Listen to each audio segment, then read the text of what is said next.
Président, chers collègues, lorsque dans un pays, les ministres piétinent la loi et que cette dérive se sert de l'Assemblée nationale comme d'un mur de soutènement, il ne faut pas s'étonner que la République entière dérive dans l'anarchie et la barbarie.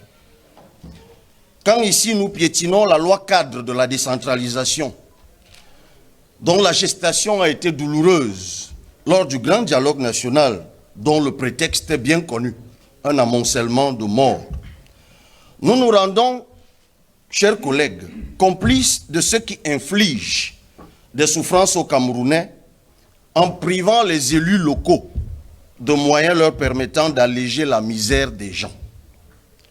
Lorsque nous consacrons ici l'impunité suite au piétinement de la loi qui demande un simple respect des délais de communication des textes budgétaires dans notre pays, foulant aux pieds l'autorité de la plus vieille institution constitutionnelle, la seule qui existe depuis 1946, il ne faut pas être surpris que les gendarmes dans la rue et les policiers veuillent faire de la purée avec les avocats du barreau du Cameroun en les piétinant comme des bêtes sauvages. Tiens, le 18 octobre 2024, un inspecteur de police détaché au parquet des tribunaux de Bafia a agressé sauvagement Maître Paul Assiene à Boyoyo, lui a arraché la moitié des dents et l'a plongé dans une incapacité de 70% selon le certificat médico-légal. Le 19 novembre 2024, c'est récent, Mohamedou Awalou, jeune transporteur sur le corridor Douala-Bangui, a été abattu d'une balle en pleine poitrine, sans sommation et à bout portant. Depuis le 27 novembre 2024, hier, le monde entier est transi d'effroi devant les images devenues virales d'une rare animalité. Un gendarme, sans le moindre scrupule, qui s'offre en spectacle public en piétinant avec furie le cou, je dis bien le cou, d'un avocat du barreau, sans défense, dans la rue, devant des passants groggy de frayeur. George Floyd a été assassiné comme ça aux États-Unis en 2020. Le scandale de l'artiste Longuet Longuet et les mises en garde du secrétaire d'État à la Défense n'y ont rien changé. Nous portons nos écharpes ce matin parce qu'au sortir de cette plénière, nous allons au CED pour lui exprimer le ras-le-bol du peuple.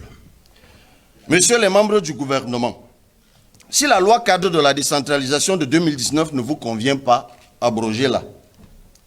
Vous avez ici une majorité servile, quelques-uns s'expriment d'ailleurs là, que vous pouvez piétiner comme vous voulez.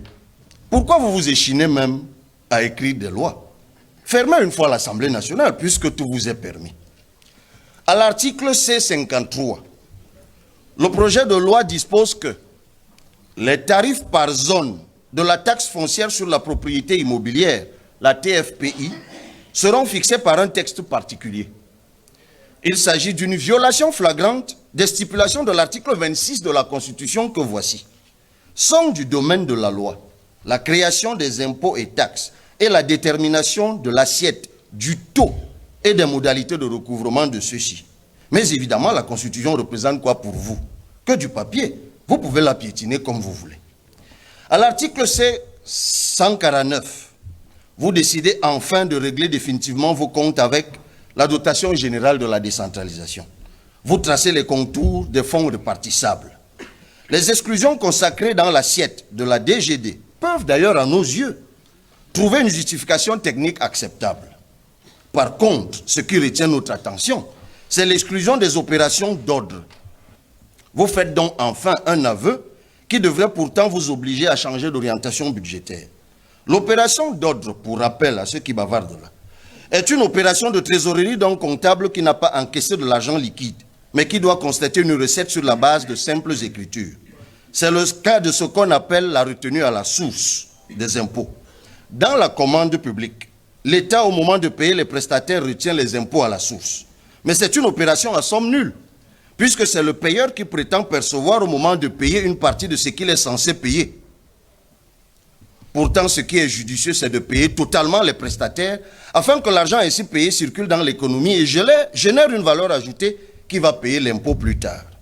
La création de richesses ne peut découler que du versement total des prix des marchés publics aux mains des fournisseurs de l'État qui en retour se doivent en fin d'année de déclarer l'ensemble de leurs revenus intégrés au circuit économique pour générer les bénéfices imposables. C'est comme ça que le gouvernement lèvera les fonds devant renflouer la DGD. Or, la retenue à la source préempte le bénéfice en entravant la circulation monétaire ou le ruissellement. Mais en même temps, c'est l'État qui crée de nouveaux impôts et augmente des taxes qui pèsent sur les petites, les moyennes entreprises et les ménages.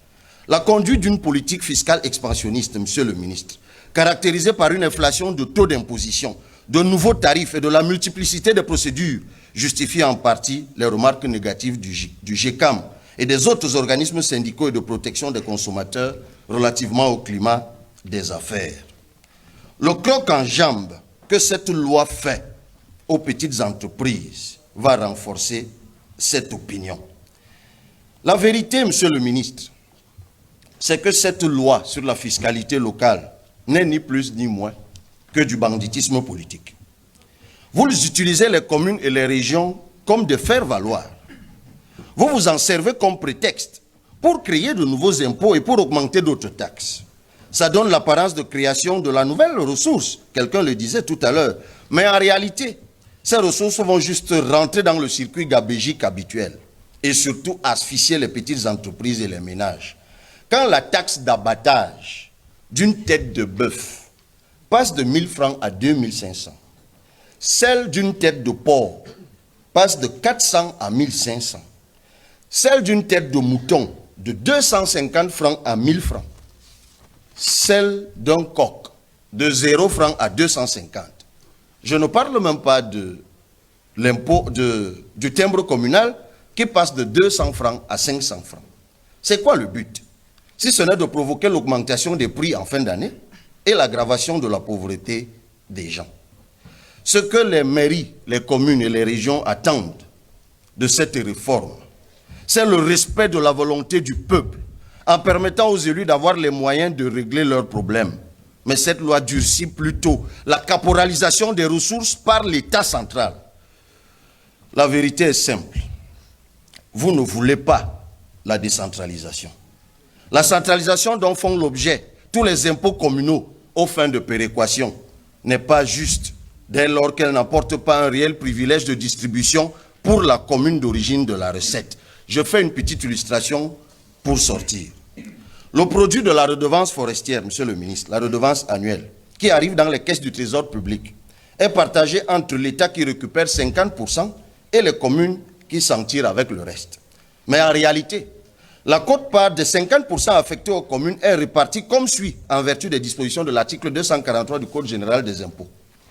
10% des 50% pour les services fiscaux de l'État au titre de l'appui au recouvrement. Vous avez dit niet aux collègues de la Chambre, de la Commission, qui vous ont dit de baisser ce pourcentage. 36% des 50% sont centralisés au FECOM pour péréquation. 54% des 50% reviennent aux communes de localisation du titre d'exploitation, soit en réalité 27% seulement. Le quart de ces 27%, soit 6,75%, devant être affectés exclusivement dans la commune de localisation au projet de développement porté par les populations riveraines. Alors, quel projet sérieux pourrait être ainsi financé par le monde? Comment s'assure-t-on au MINFI, au MINDEVEL, au CONSUPE que ces projets de développement sont effectifs, viables et durables? Il n'y a rien. La loi de règlement votée ici hier, au travers de l'annexe de la Chambre des comptes, dit que tous les chiffres sont faux, que les indicateurs de performance sont mensongers. Monsieur le ministre, vous êtes le Zorro du gouvernement. Laissez le président Biya aller se reposer au village et permettez aux Camerounais d'expérimenter un autre management politique dès 2025. Monsieur le ministre des Finances, vous qui savez si bien vendre la fumée, nul doute que vous avez